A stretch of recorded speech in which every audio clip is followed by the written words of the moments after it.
Hey top drivers, in this video, we're breaking down how some of the main driving aids work in AMS2, like traction control, ABS, stability control, and the ideal line assist. We'll see how these tools impact your driving and why, once you've built up more confidence and skill, it's important to learn how to manage without them to get a more direct and authentic feel of the car. To configure driving aids in Automobilista 2, the first step is to click on Options from the main screen, then select Gameplay. Once inside, make sure you're on the Authenticity tab. Here you'll find all the settings related to driving aids, which you can toggle on, off, or adjust according to your preferences. Before diving into the main driving aids, it's crucial to know that some of them are best avoided because they're overly intrusive and not really helpful if you're aiming for a realistic and immersive driving experience. That's why our advice is to turn them off. First on the list is Steering Assist. This aid essentially tries to make sure the car always has enough steering input to take a corner, but the way it works is far from optimal. The main issue is that as speed increases, the car doesn't steer enough, giving a constant feeling of understeer. Plus, during braking, the steering suddenly becomes more responsive, leading to unexpected changes in the steering angle. Another overly invasive aid is Braking Assist. This system automatically brakes the car as you approach a corner, drastically reducing your control as a driver. Essentially, it's AMS2 deciding how much and when to brake, which completely takes away the personal, technical aspect of braking. It's really just for complete beginners, but even then it can create a dependency on the assist, making it harder to learn proper braking technique on your own. And then there's the Opposite Lock Assist. Avoid this like the plague. This system kicks in to counter oversteer by automatically applying opposite lock when the car starts to slide. While it might sound helpful for newbies, it actually robs the driver of direct control in critical situations, preventing you from naturally learning how to countersteer. This assist is mainly designed for those using a controller or keyboard, but if you're using a wheel, keeping it active is definitely not recommended. Once we've ruled out those overly invasive assists, let's focus on the ones that can actually be useful, as long as they're configured thoughtfully to strike the right balance between realism and support. The driving assists allowed setting acts as the main control for assists like ABS, traction control TC, and stability control SC. You've got three options to choose from. Off. All assists are completely disabled and can't be turned back on while you're on track. Full. All assists are enabled by default, but you can manually disable them while driving. Authentic. The available assists match the real-life configuration of the car. For example, a GT car will have ABS and TC, while a modern F1 or Formula 3 car will have none. Once you enable driving assists allowed, the first aid that pops up is anti-lock brakes, or simply ABS. As you probably know, ABS prevents the wheels from locking up during braking, improving stability, and allowing you to keep control of the car during hard braking. In Automobilista 2, you can choose from several ABS levels. Off, completely disabled, giving you full control over braking. Low, minimal intervention, allowing for a bit of wheel lock. High, maximum assistance, almost completely preventing wheel lock. Next up is stability control, SC, which helps maintain the car's stability during high-speed cornering. It kicks in when it detects a loss of grip, either by cutting power or applying selective braking to bring the car back in line. If you set on, the assist is active and adjustable while you're on track. Choosing off completely disables the assist, giving you total control over the car. The authentic option makes stability control available only for cars that actually have it in real life. One important note, enabling stability control also automatically activates ABS and TC, making it quite an intrusive aid if you're aiming for realism. Now let's move on to traction control TC. This assist monitors the rotational speed of the driven wheels to prevent wheel spin during acceleration. You can choose from the following options. Off, no control, the car can spin freely. Low, allows a bit of wheel slip, useful on dry tarmac. High, maximum assistance. Turning off TC definitely gives you more control over traction, but requires precise throttle management, especially with high-performance cars. Another driving aid available in Automobilista 2 is the driving line or ideal line, but you'll find this one in the display section rather than under authenticity. As you might guess, this aid draws a line on the track showing the optimal racing path. As you approach a corner or braking zone, the line turns red to signal that you need to slow down and then goes green when it's safe to accelerate again. While it's a useful visual guide for those unfamiliar with the circuit, it can become overly crutch-like in the long run. Relying too much on it can actually hold you back from developing the ability to naturally find the best lines yourself. Plus, it comes with a pretty sneaky downside that we'll discuss shortly. For complete beginners, using the ideal line during the first few sessions can help you get oriented, but it's best to turn it off as soon as possible to train your ability to read the track and memorize braking and cornering points. To disable the assist, just set the driving line option to off. This will help you focus more on real driving and track reading rather than relying on an artificial visual aid. Now we're kicking off our tests on the driving aids, starting with the ideal line assist at the Le Mans Bugatti circuit, driving the BMW LMDh. For the other assists, TC, ABS, and stability control, we've chosen to use 1990s Formula One cars. These cars have that classic high power-to-weight ratio typical of that era. Tons of power, lightweight chassis, and a level of difficulty that makes them a real challenge to handle. It wouldn't really make sense to use something like a GT3 car here, since in those, TC and ABS aren't just optional assists. They're integral electronic systems that define how the car drives. Back to the BMW LMDh, we'll be focusing on the Dunlop chicane, turns 2 and 3, and the turns 7 and 8 chicane in Sector 2. These spots are critical because, as usual, it's in exploiting the track limits and attacking the curbs that the ideal line assist shows its limitations.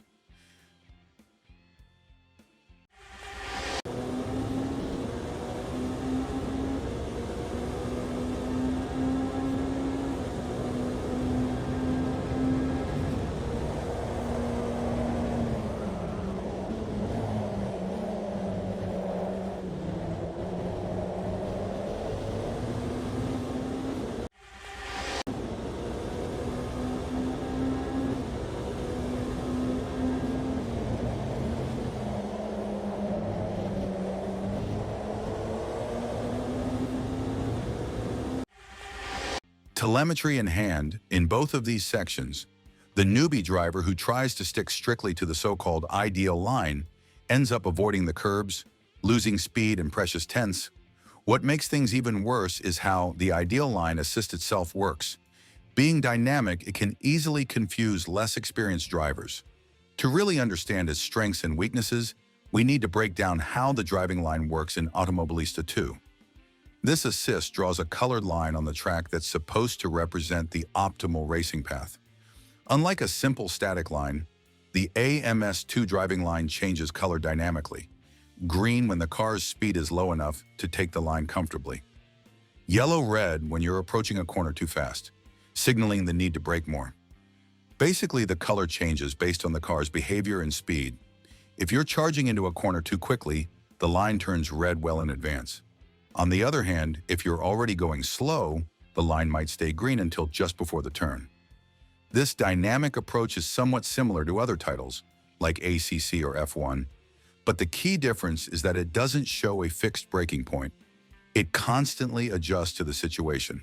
While that sounds useful, it actually makes it harder for newer drivers to learn proper braking zones, since they're not developing the instinct to judge the corner themselves. The idea behind the driving line is to give the driver an immediate visual cue about how much to slow down. Red means you're going too fast, brake, while green means you can safely get on the throttle. From a learning perspective, the driving line acts like a dynamic traffic light. Instead of pinpointing exactly where to brake, it just signals whether you're overcooking it or staying within the safe range. This approach might seem beneficial for newcomers. It's intuitive and easy to follow. But it comes with some drawbacks when it comes to actually learning braking points and racing lines. A lot of beginners end up relying too heavily on the line's colors instead of developing their own sense of track references.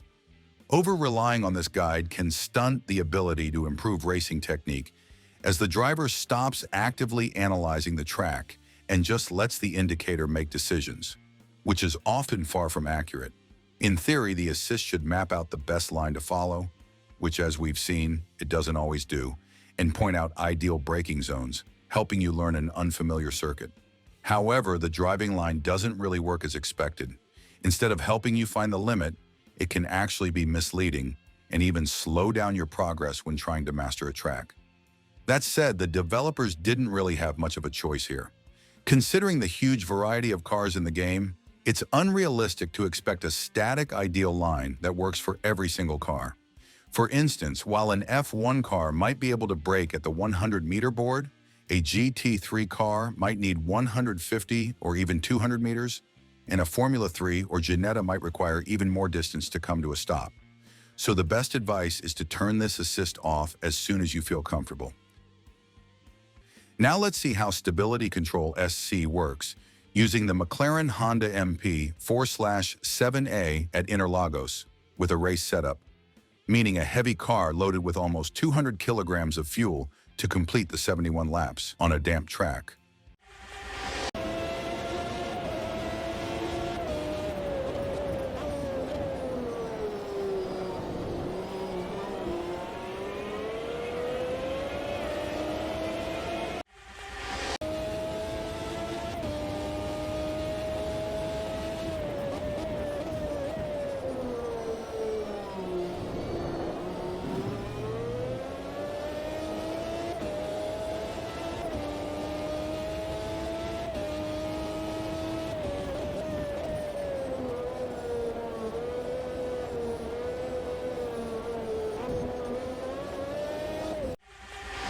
In Automobilista 2, stability control is designed to prevent oversteer and keep the car stable during critical moments like corner entry and exit. It works by detecting the yaw angle. When the system senses what it considers an excessive angle, it steps in to correct the trajectory and stop the car from sliding out. In theory, this should help the driver maintain control, especially on low-grip surfaces. However, as seen in the video analysis, SC's intervention is noticeably intrusive, and it ends up compromising the car's natural dynamics. When it kicks in, the car responds in a way that feels unnatural, almost like it's being forced to follow a stiff, rigid path rather than flowing naturally through the corner. This rigidity can be especially problematic with a heavy race setup on a damp track, where you actually want a bit of movement and rotation to navigate corners efficiently. Instead, SC's aggressive corrections make the car feel awkward and disconnected from the track, ultimately hindering the driver's ability to adapt to changing conditions. When braking, as soon as the car starts to rotate slightly to set up for the corner entry, stability control detects the yaw angle as excessive and automatically counters the rotation. The result? The car tends to push wide instead of tightening its line through the corner. This behavior is counterproductive because it prevents the driver from using weight transfer to properly guide the car toward the apex. The same issue crops up during acceleration when the driver tries to exit the corner while picking up speed. Here too, stability control intervenes as soon as it detects a quick change of direction or a bit of wheel slip. Once again, the rotation gets blocked, causing the car to push wide and reducing the exit speed. Looking at the telemetry, it's clear how the steering angle graph suddenly freezes or even reverses direction right when the system kicks in. This means that the driver's manual input is directly opposed by the system, which decides to alter the trajectory without taking the driver's intent into account. Essentially, SC interprets a deliberate yaw angle as a loss of control, leading to an incorrect correction that actually worsens the car's balance, costing valuable time. For anyone looking to improve track performance, it's crucial to think carefully about using stability control. For an experienced driver, the best option is to turn it off completely and learn to manage oversteer and car balance manually without electronic interference. Driving without SC allows for direct control of the car, making the most of its natural rotation and enhancing the feel of the asphalt.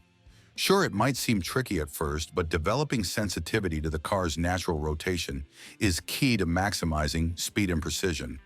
Once you get the hang of it, the payoff in terms of lap times and consistency is significant. Before we move on with the video, make sure to subscribe to the channel and hit the bell to stay updated on our content.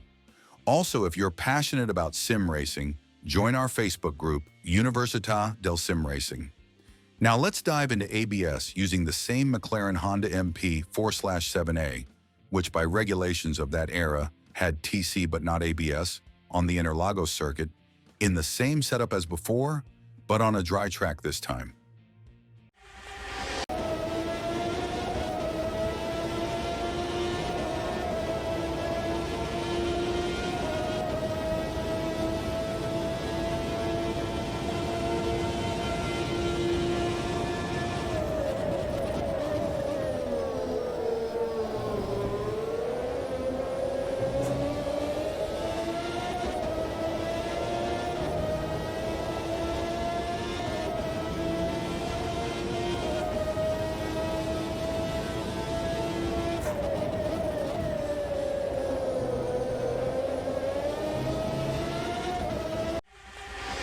ABS in Automobilista 2 is an incredibly effective driving aid, in some contexts even a bit overpowered.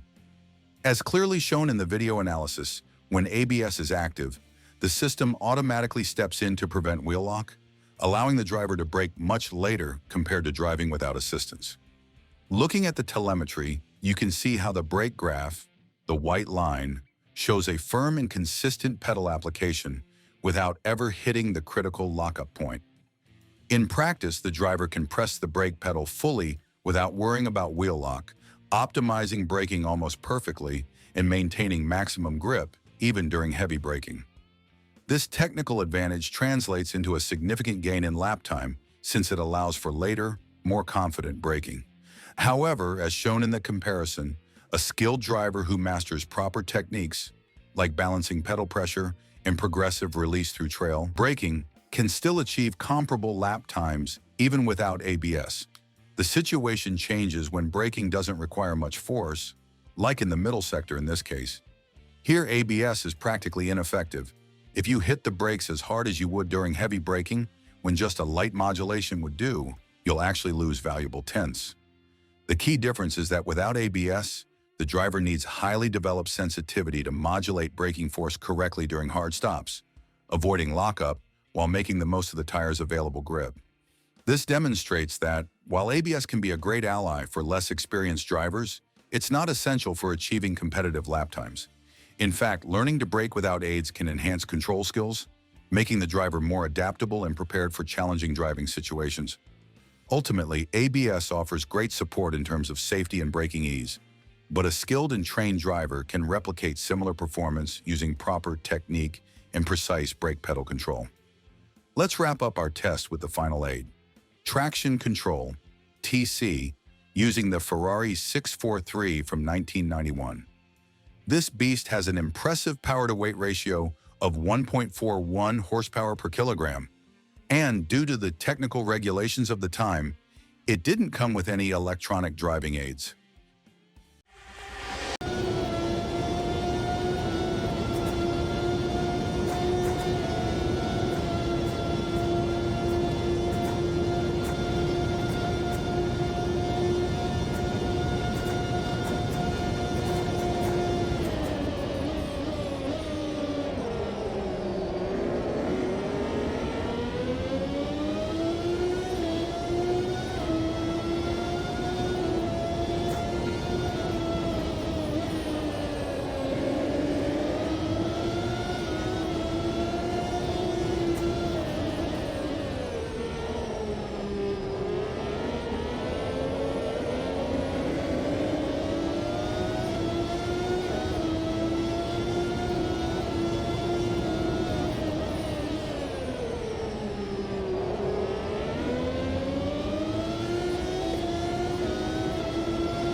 In Automobilista 2, traction control is a driving aid designed to prevent the driven wheels from spinning during acceleration.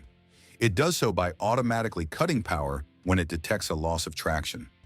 As clearly shown in the video, TC proves to be highly effective and, in some ways, almost too powerful. When TC kicks in, you can immediately notice the power cut. Even the sound gives it away. The engine seems to choke for a moment, indicating that the electronics are stepping in to restore grip. This automatic management allows the driver to keep the throttle wide open, even in critical situations, without risking uncontrolled oversteer or traction loss. Comparing the two laps in the video, it's clear that using TC results in a more stable and predictable drive, especially on corner exits. However, the most intriguing point is that despite the easier handling, the lap times between the driver using TC and the one driving without assistance are practically identical, down to the millisecond. Looking at the lap delta, the white graph at the top of the telemetry, you can see minor fluctuations, sometimes favoring one lap and sometimes the other. This clearly shows that the advantage of TC isn't absolute. In other words, a skilled and well-trained driver who knows how to modulate the throttle on corner exits and control wheel spin without assistance can achieve comparable lap times. The real difference lies in the driving feel. TC ensures safe and consistent control, but it takes away much of the engagement and challenge, especially for those looking to refine their car handling skills. Driving without TC demands more throttle sensitivity, but it offers a more rewarding and dynamic experience, allowing the driver to progressively and personally explore the traction limit. TC is undoubtedly an effective aid for those who want more safety and easier handling, but for a technically proficient driver, getting used to driving without it helps develop superior skills and provides a more direct and complete feel of the car, making the whole experience far more satisfying. One interesting observation is how TC cuts throttle input even when the driver has the pedal fully pressed. When the system detects abnormal wheel spin, it reduces power, even on a straight where there's no real danger of losing control. This can happen because TC doesn't account for bumps on the track, which can mess with the system's detection of slip speed. In the end, learning to drive without electronic aids like TC and ABS helps develop more direct control and greater sensitivity to the car, making the driving experience much more immersive and realistic. Relying on proper driving techniques not only boosts personal satisfaction, but also prepares you for online competitions, where aids are often disabled or limited based on regulations or car settings. Practicing without aids ensures greater versatility and adaptability in any race environment, allowing you to maximize your potential behind the wheel. And that's all for this video. If you enjoyed our deep dive, don't forget to leave a like, subscribe to the channel, and activate the bell so you never miss our next content. Plus, join the Universitat del Sim Racing community to share your passion for virtual motorsport.